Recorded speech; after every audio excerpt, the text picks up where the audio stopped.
Assalamu alaikum wa rahmatullahi wa barakatuh, Sheikh. Wa alaikum assalam wa rahmatullahi wa barakatuh.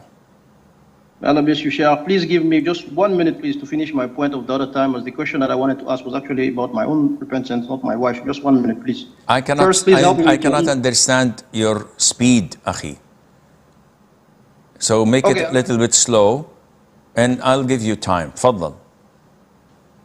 Okay, first, please help me with your IBAN so I can book a long-wanted session. There we can actually talk about the situation and how we reach here. PayPal and Wise don't work in my country, and your admin couldn't provide me with the IBAN. Secondly, Sheikh, to clear my name, in our 7 months of marriage, I have never cursed, shouted out, or beaten my wife in any way, shape, or form in my house, according to my knowledge. I don't even ask her for a cup of water. She does whatever she wants. If it is haram, I tell her, but she doesn't care. Me, quote unquote, forcing her to learn was my last ray of hope to save our marriage, hoping that learning the names and attributes of Allah and the Sirah will increase her iman and change her ways. But since you said that it's not permissible to force her, I will apologize. I will repent to Allah, inshallah, and I will try to find somebody else, whereas my children with. The main reason I have not divorced her yet and tried so hard for months to solve our issues, especially the tabarruj, is simply because she has been pregnant since our first month. So here's my question, Sheikh. Knowing that she lacks the basics, knowing that she's an amana from Allah who says, and we know that proper worship requires proper knowledge, knowing that she will be the mother of my child and raise that child upon her knowledge, do you still maintain your fatwa that me saying that it's an obligation upon me to force her to learn the deen is talking about Allah without knowledge? That is actually my question, Sheikh. Also, please help me with the IBAN if possible. Jazakumullahu khairan. First of all, it's not only PayPal. There is wise.com, and there is also another bank account in Malaysia that you can use. Second of all, yes, I do maintain the same stance that it is not mandatory upon you to force her, because many people marry illiterate women from the rural areas who just pray and fast, memorize nothing from the Quran except the Fatiha and the last two Quls. What would we say to them? That they are sinful for staying in this marriage? Number one. Number two, tabarruj, if she is not wearing the proper hijab, that's a problem. And we do not jump the gun and encourage that a divorce has to happen, but it is part of the man's responsibility and rights over his wife, where she must obey him if he orders her to cover. If she refuses, he should try his level best to advise her, to bring her family and tell them to do whatever is possible, give her incentives and the likes.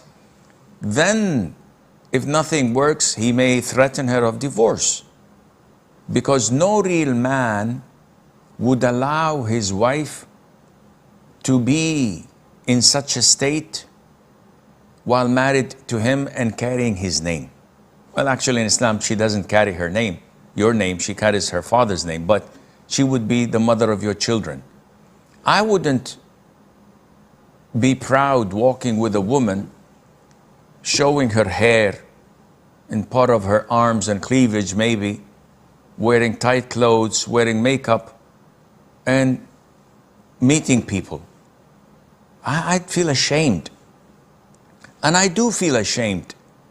Tens and tens of times when I meet people in airports, in foreign countries, even in the haram, when they come to give salam to me, I feel proud and feel honored because they're giving me salam.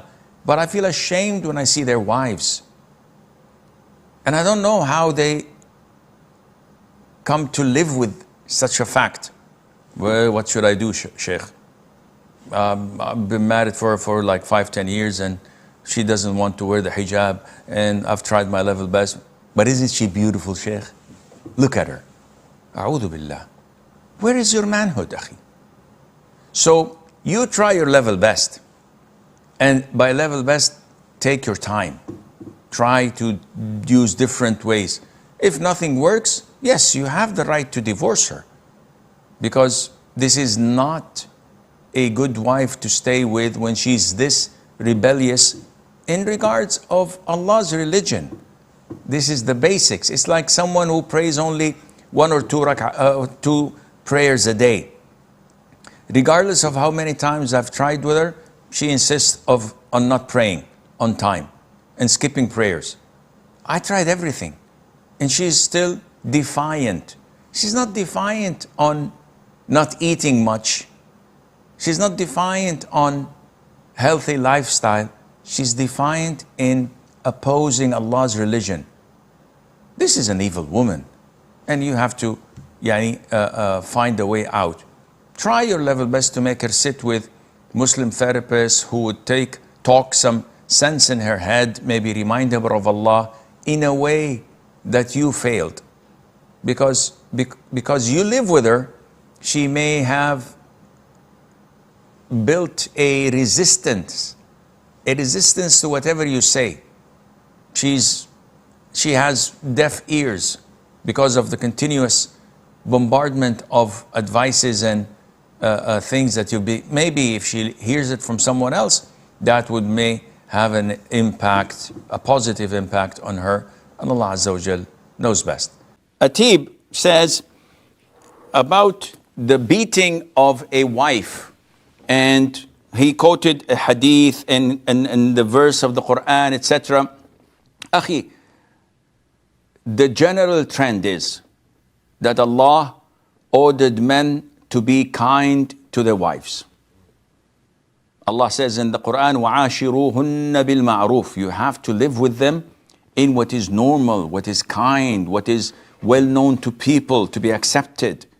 You have a mother, you have a wife, you have a daughter, you have a sister, and you don't like people to deal with them harshly or in a violent way. So this is the general trend.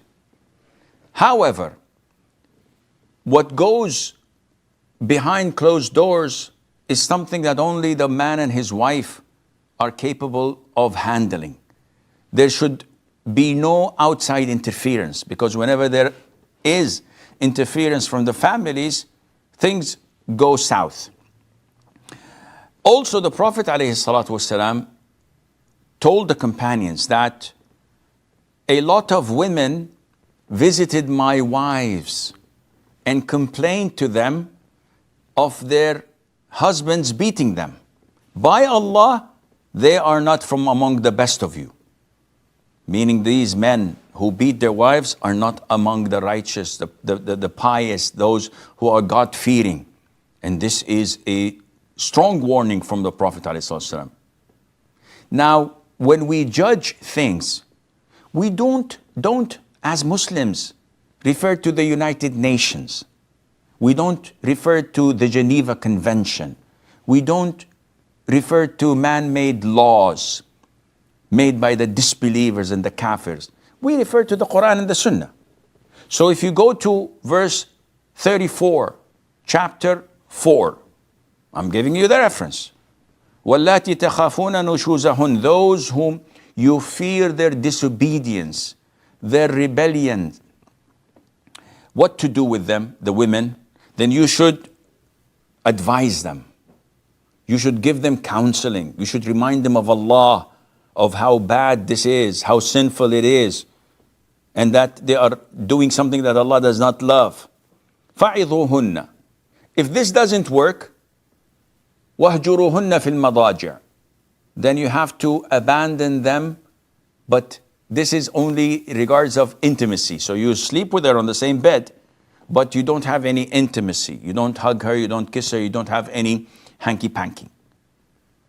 And this goes on like the issue of advising her for a while, not for a day or two, or for a moment or two, maybe for a couple of weeks, 3 weeks of advising, didn't work, then abandon being intimate with her for 3-4 weeks.